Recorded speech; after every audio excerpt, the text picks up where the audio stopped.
മരുഭൂമിക്കുള്ളിലെ കാട്ടിലേക്ക് ഇന്ന് എനിക്കൊരു യാത്ര ഉണ്ടായിരുന്നു. ആ സമയത്ത് എനിക്ക് ഓർമ്മ വന്നത് അവിടുത്തെ ഒരു പാകിസ്ഥാനി ബായിയാണ്. കാട്ടിനുള്ളിൽ അത്യാവശ്യ സൗകര്യങ്ങളൊന്നും ഇല്ലാത്തൊരു സ്ഥലത്താണ് ഈ ബായി താമസിക്കുന്നത്. ഒരു സഹോദരൻ ഏൽപ്പിച്ച തുകയ്ക്ക് അത്യാവശ്യം കുറേ സാധനങ്ങൾ മേടിച്ചുകൊണ്ടാണ് അങ്ങോട്ടേക്ക് ഞാൻ പോകുന്നത്. ഉള്ളിൽ കുറേ നടക്കണം, വണ്ടിയൊന്നും പോകാത്ത ഒരു സ്ഥലമാണ്. ഒരു യാത്രയിൽ യാദർച്ഛികമായിട്ടാണ് ആ പാകിസ്ഥാനി ബായിയെ ഞാൻ പരിചയപ്പെടുന്നത്. ആരോരുമില്ലാത്ത ഒരു മലയുടെ താഴ്വാരം, അവിടെയാണ് ഈ ബായി ഒറ്റയ്ക്ക് താമസിക്കുന്നത്. കറണ്ടില്ല, മറ്റ് സൗകര്യങ്ങളായിട്ട് അങ്ങനെ ഒന്നും തന്നെ ഇല്ല.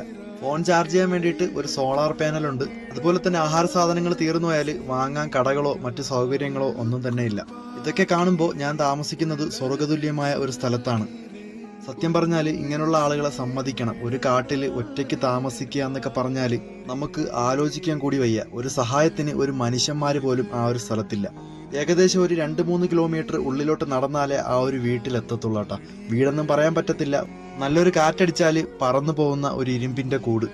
അങ്ങനെ ആ പാകിസ്ഥാനി ബായിയുടെ അടുത്തെത്തി. എന്നെ കണ്ടപ്പോഴേക്കും വലിയ സന്തോഷം. അദ്ദേഹത്തിന്റെ ഒരുപാട് വിഷമങ്ങളും ഒരുപാട് അനുഭവങ്ങളും എൻ്റെ അടുത്ത് പങ്കുവെച്ചു. കുറെ നാളായിട്ട് ആരോടും മിണ്ടിയതിന്റെ സന്തോഷം ആ ഒരു സംസാരത്തിലൂടെ എനിക്ക് മനസ്സിലായി. ഇതൊക്കെ കാണുമ്പോൾ ഞാൻ എപ്പോഴും പറയുന്നത് പോലെ ദൈവം നമുക്ക് തന്ന അനുഗ്രഹങ്ങൾ ഒന്നും മറക്കരുത്. ആ അനുഗ്രഹങ്ങളൊക്കെ മനസ്സിലാവണമെങ്കിൽ നമ്മൾ ഇതുപോലുള്ള ആളുകളെ കണ്ടുമുട്ടണം. അപ്പോഴേ നമുക്ക് മനസ്സിലാവത്തുള്ളൂ ഈ ലോകത്ത് നമുക്ക് എന്തെല്ലാം സൗഭാഗ്യങ്ങൾ ഉണ്ടെന്ന്. അപ്പോൾ ശരിയെന്നാ, നമുക്ക് അടുത്തൊരു വീഡിയോ കാണാം. Tata, bye bye.